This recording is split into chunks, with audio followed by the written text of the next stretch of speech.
Hi friends, welcome back to பசீம் ருசீம்.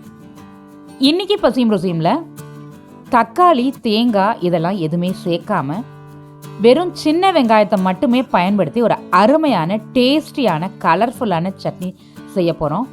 So இந்த video skip பண்ணாமல் லாஸ்ட் வரைக்கும் பார்த்து கண்டிப்பாக நீங்களும் ட்ரை பண்ணி பாருங்கள்.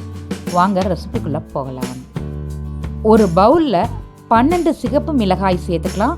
கூடவே அது மூழ்கிற அளவுக்கு தண்ணி சேர்த்து கொஞ்சமாக புளியும், இந்த அளவுக்கு புளியும் சேர்த்து ஒரு அரை மணி நேரம் ஊற வச்சுக்கலாம்.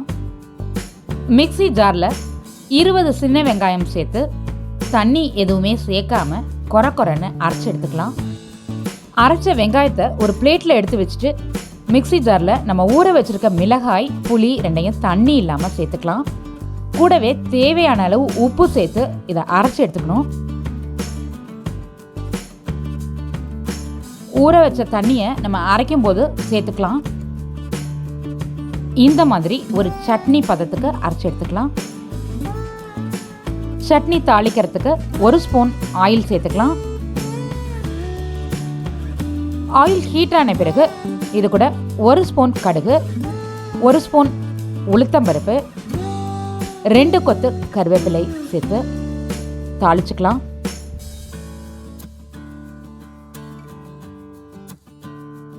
இது கூட நம்ம அரைச்சி வச்சிருக்க வெங்காயத்தை சேர்த்து சூடு ஏறுற அளவுக்கு வதக்கி விட்டுக்கணும்.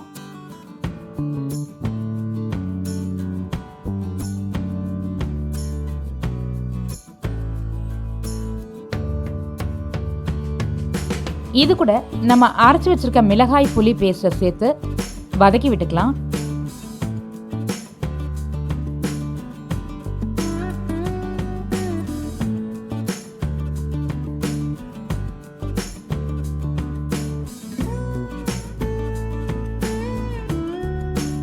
நம்ம சேர்த்த மிளகாய் பேஸ்ட் பச்சை வாசம் போன பிறகு கொஞ்சமாக வெல்லம் சேர்த்துக்கலாம்.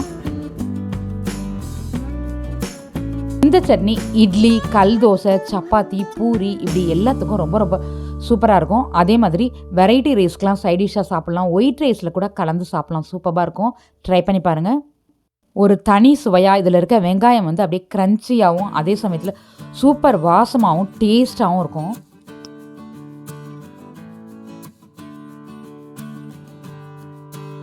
இந்த வீடியோ உங்களுக்கு பிடிச்சிருந்தா லைக் பண்ணுங்கள், ஷேர் பண்ணுங்கள். இந்த வீடியோக்கு கீழே உங்களுடைய கருத்துக்களை பதிவிட மறந்துடாதீங்க. வணக்கம்.